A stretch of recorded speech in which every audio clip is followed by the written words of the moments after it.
भीड़ भरे बाजार में कोई भी अंदाजा नहीं लगा सकता था कि लाल सलवार में मुस्कुराती वह सादी लड़की दरअसल उसी जिले की सबसे सख्त आईपीएस अधिकारी है जो आज उस पुलिस इंस्पेक्टर की कहानी पलटने आई थी जिसने गरीबों की आवाज दबा रखी थी। सुबह का बाजार अभी अभी जागा था। हल्की धुंध और चाय की खुशबू में लोग अपने अपने कामों के लिए इधर उधर भाग रहे थे। थोक का मोल भाव, सब्जियों की रंगत और हल्की हल्की बोली भाव से पूरा चौक गूंज रहा था। उसी बीच एक छोटा सा ठेला जिस पर लोकल कुम्हारों द्वारा बनाए चढ़ावे की टोकरी और चट्टी चट्टी सी छठ बत्तियां सजी थीं, सबकी नजर में चिपक गया था। ठेले के सामने झुर्रियों से भरा चेहरा, पर आंखों में कुछ शांति सी लिए एक बूढ़ी औरत बैठी थी। लोग उसे प्यार से आम्मा कहते थे। आम्मा के पास दो तरह की टोकरी थीं, छोटी 100 की और बड़ी 200 की। लोग आकर कुछ लेते जाते, उससे बातें भी कर लेते। आम्मा का जीवन सीधा और गरीब था। उसने अपने पति की मृत्यु के बाद अपना छोटा सा ठेला संभाला था और चुपचाप रोजी कमाती रही थी। तभी बाजार की गलियों से एक स्कूटर धीमे धीमे आई। लाल शॉल और लाल सलवार में लिपटी एक सादी सी लड़की उतरी। चेहरे पर मीठी मुस्कान, चलने में बिल्कुल आम लोगों जैसी सरलता। कोई खास घमंड, कोई चमक दमक नहीं, बस एक आम सी लड़की। लोग उसे देखकर मुस्कुरा गए और उसने भी आसपास के बच्चों को हल्की सी नमस्ते कर दी।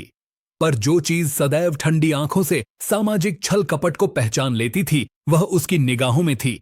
किसी गहरे अनुभवी की तरह वह ध्यान से बाजार की हलचल पर नजर रख रही थी। भीतर भीतर उसने अपने आप से कहा, आज कुछ ठीक नहीं है। वो लड़की आकर सीधे आम्मा के पास पहुंची और बोली, आम्मा, ये टोकरी कितने की है?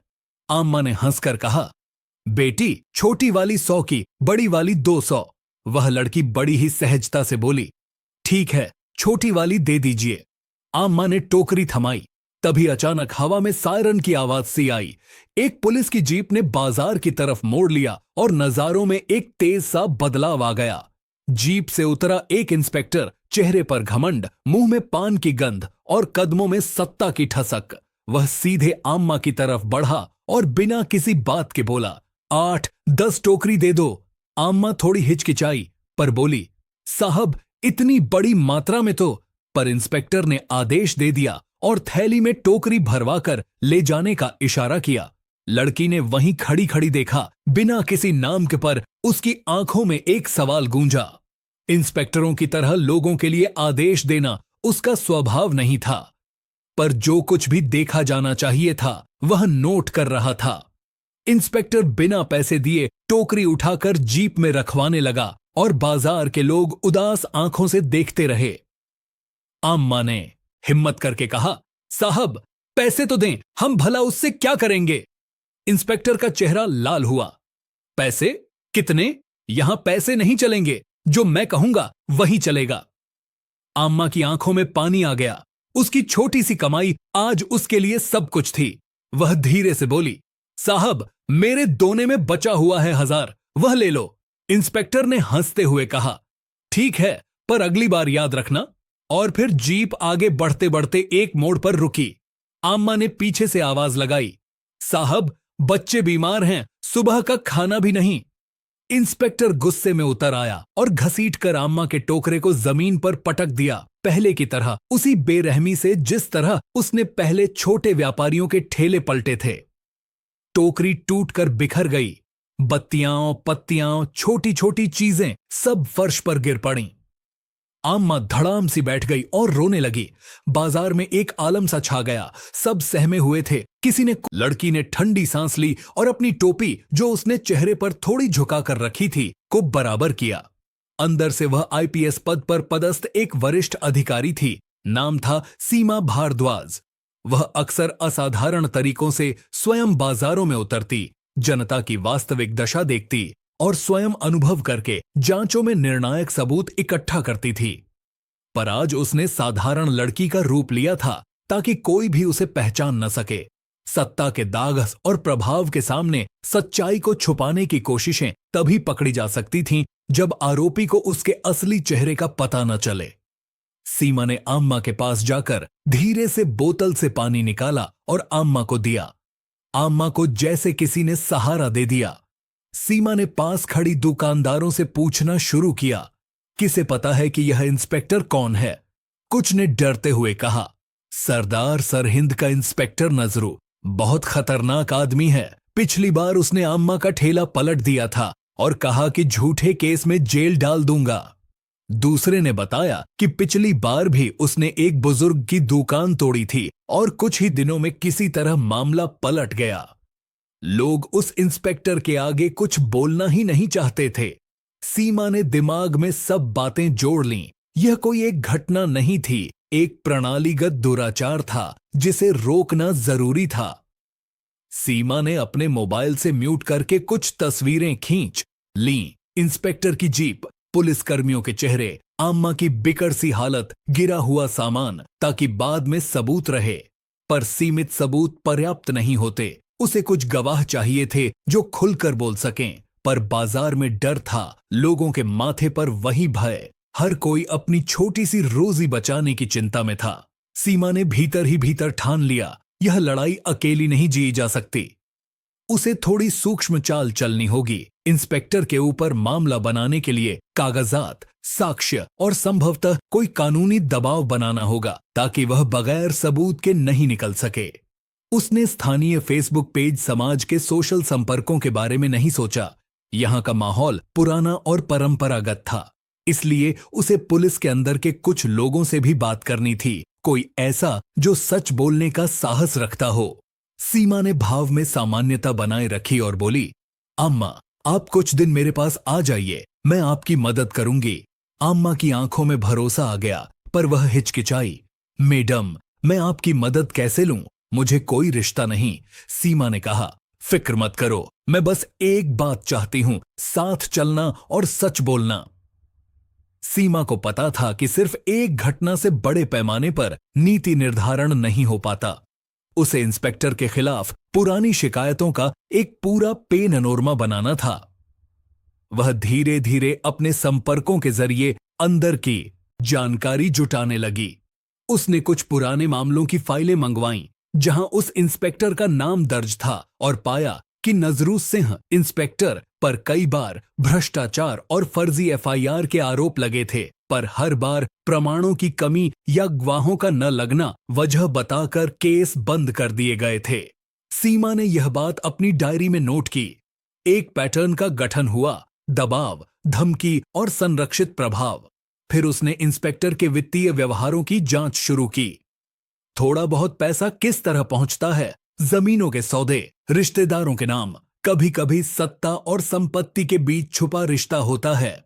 सीमा ने देखा कि इंस्पेक्टर के नाम एक छोटी सी दुकान, पर किसी के कागजों पर कुछ अनियमितता थी।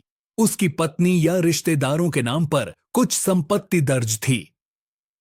इसके अलावा इलाके के कुछ व्यापारी बताते हैं कि इंस्पेक्टर की भेंटवार्ता में अक्सर खास मदद मिली थी और उनकी आंखों में यह स्वीकार्यता भी थी कि अगर विरोध करना हुआ तो अगला दिन उनके लिए महंगा साबित होगा। सीमा ने स्थानीय एक मानवाधिकार कार्यकर्ता से संपर्क किया जो दंगों और अन्याय के मामलों में सक्रिय था। उसने कहा, हमें गवाह सुरक्षित रखने होंगे। इससे पहले भी लोगों ने डर के कारण पलट कर दिया है। सीमा ने योजना बनाई, सबूत इकट्ठा करने के साथ साथ भारतीय दंड संहिता और पुलिस अधिनियम। सीमा ने एक नजाकत भरा जाल बिछाया। उसने जानबूझकर इंस्पेक्टर को यह एहसास दिलाने का कार्यक्रम बनाया कि आम्मा के ठेले को लेने का जो पैसा लिया गया वह कहीं निकला नहीं। उसने कुछ दस्तावेज और गवाहों को तैयार किया ताकि जब इंस्पेक्टर आगे कुछ करे तो वह खुद ही फंस जाए। सीमा ने कुछ अनुवर्ती रिकॉर्ड्स और सीसीटीवी फुटेज इकट्ठा किए।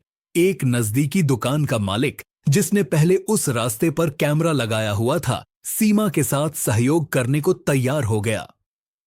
उसने कैमरे के वीडियो में इंस्पेक्टर की जीप और उसकी हरकत के कुछ क्लिप रिकॉर्ड कर दिए। इसके अलावा कुछ पुलिस वालों से भी सीमा ने अल्फाजों में सवाल जवाब किए। किसी को डर नहीं था, बल्कि उनमें से एक, हर्ष नाम का कांस्टेबल, सीमा के साथ जुड़ गया। उसने बताया कि इंस्पेक्टर के दुराचरण की झलक अक्सर दिखाई देती रही है, पर किसी ने सरकारी शिकायत दर्ज करवाई ही नहीं, क्योंकि डर का आलम था। सीमा ने जाल को सक्रिय किया। उसने बाजार में फिर वही साधारण लड़की का रूप धारण किया और अचानक घटना के उसी दिन के कुछ घंटे बाद सार्वजनिक रूप से वायरल करने लायक वीडियो, दस्तावेज और गवाहों के बयान तैयार किए। उसने एक सार्वजनिक पत्रिका के पत्रकार से संपर्क किया जो स्थानीय मुद्दों पर कार्य करता था। पत्रकार ने सीमा के सबूतों को देखा और आगाह हो गया, यह खबर बड़े पैमाने पर पहुंच सकती थी। पर सीमा ने अंतिम कदम सोच समझ कर रखा। वह सीधे मीडिया में मामला डालना नहीं चाहती थी। उसे पहले इंस्पेक्टर को गले में पकड़कर न्यायालय के सामने पेश करना था, ताकि उसके खिलाफ कोर्ट में उत्पन्न सबूत दबाना संभव न रहे। एक रात जब इंस्पेक्टर की जीप फिर से बाजार से गुजरी, सीमा ने रिकॉर्ड किए गए सीसीटीवी क्लिप और गवाहों के बयान के साथ उच्च पदाधिकारी डिस्ट्रिक्ट ईएसपी के पास पेश होने का निर्णय लिया। पर असल साजिश तब सफल होगी जब इंस्पेक्टर के अपने रिश्तेदार और साथी उसका साथ छोड़ दें। सीमा ने उसका भी इंतजाम किया। हर्ष कांस्टेबल को आधिकारिक सुरक्षा का आश्वासन दिया गया और स्थानीय मानवाधिकार कार्यकर्ता ने आम्मा को घर पर रखने का प्रबंध किया ताकि वह बदले में सुरक्षित रहे। सब कुछ व्यवस्थित था, लेकिन इंस्पेक्टर किसी भी समय कुछ कर सकता था। सीमा ने तैयारी से यह सुनिश्चित किया कि अगर इंस्पेक्टर ने कुछ भी किया तो सबूत और मीडिया एक साथ सामने आ जाएंगे। अगले दिन सुबह सीमा ने सभी दस्तावेज, सीसीटीवी फुटेज और गवाहों के सुसंगत बयानों के साथ डिस्ट्रिक्ट एएसपी के कक्ष में दस्तक दी। एसपी, जिसने पहले ऐसी सख्त कार्रवाई नहीं की थी, पर जब उसे सबूतों की भरमार दिखाई गई तो उसकी आंखें खुल गईं। क्लिप में इंस्पेक्टर का व्यवहार स्पष्ट था, गैरकानूनी जबरदस्ती, धमकी और सामान्य को तोड़ना। इसके अलावा कुछ वित्तीय अनियमितताएं भी थीं जो उनके नाम से जुड़ी हुई थीं। एसपी ने तुरंत एक टीम गठित की। सीमा को नेतृत्व का अधिकार दिया गया और हर्ष कांस्टेबल को कार्य में लगाया गया ताकि इंस्पेक्टर को गिरफ्तार किया जा सके। इंस्पेक्टर को पता भी नहीं चला कि जाल में फंस गया है।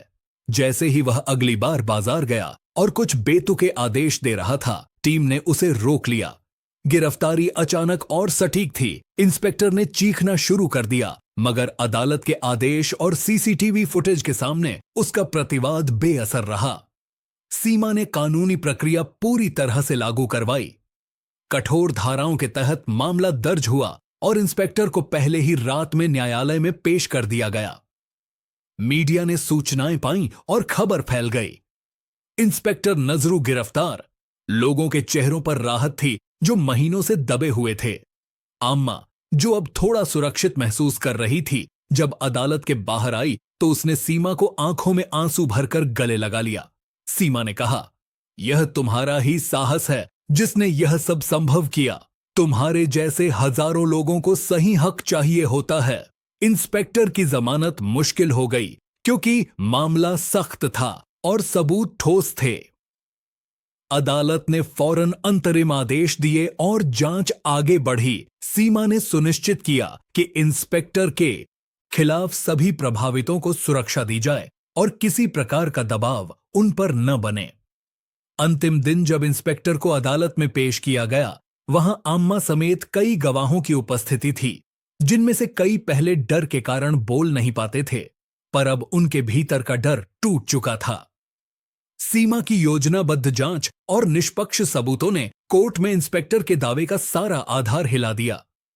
अदालत ने सख्त शर्तों के साथ इंस्पेक्टर को न्यायिक हिरासत में भेज दिया। यह ही वह क्षण था जब बाजार में एक लंबी सांस लिया गया। आम्मा की आंखों में खुशी के साथ साथ कुछ त्रासदी भी थी। उसके सामने जो कुछ खोया वह वापस नहीं आया, पर कम से कम अब उसे न्याय मिला था। कहानी का अंत एक शांत सुबह में हुआ। सीमा ने बाजार की गलियों में फिर से वही लाल सलवार पहनी, पर अब वह वापस अपने असली रूप में थी। उसने आम्मा के ठेले पर खड़े होकर कहा, आम्मा, अब आप निश्चिंत रहें, हमने इंसाफ कर लिया। आम्मा ने झट से हाथ जोड़कर कहा, मैडम, आपने तो हमें नया सबक सिखाया कि अगर सच्चाई के साथ खड़े हो तो डर टूट सकता है। सीमा ने मुस्कुराते हुए कहा, यह तुम्हारे साहस का फल है। बाजधार में लौटकर लोग धीरे धीरे अपनी पुरानी जिंदगी की ओर लौटे। इंस्पेक्टर की गिरफ्तारी ने सबको यह सिखाया कि सत्ता हमेशा बरकरार नहीं रहती। कभी कभी कानून भी उन्हीं के लिए होता है जो सच बोलने का हौसला रखते हैं। सीमा ने आम्मा को कुछ कागजी मदद और स्थानीय सहायता से जोड़ दिया ताकि उसकी रोजी लौट सके। वह जानती थी कि एक इंस्पेक्टर को जेल भेज देना ही मकसद पूरा नहीं करता। न्याय स्थायी तब होगा जब सिस्टम बदलने की जड़ तक पहुंचा जाए। पर आज की इस जीत ने सबको एक नया भरोसा दिया कि अगर लोग एक साथ खड़े हों तो कोई भी। और दोस्तों, इस तरह लाल सलवार में आई उस सादी सी लड़की ने पूरे सिस्टम को हिलाकर रख दिया। जिसने गरीब आम्मा की टोकरी तोड़ी थी, वही आज जेल की सलाखों में बंद है। अगर आपको ये कहानी अच्छी लगी हो तो वीडियो को लाइक जरूर करें, चैनल को सब्सक्राइब करें और कमेंट में बताइए, क्या आप भी चाहते हैं कि ऐसे बेईमान अफसरों को सजा मिले? शेयर करें इस कहानी को ताकि और लोगों तक पहुंचे ये सच्चाई, क्योंकि जब लोग बोलते हैं तभी इंसाफ होता है।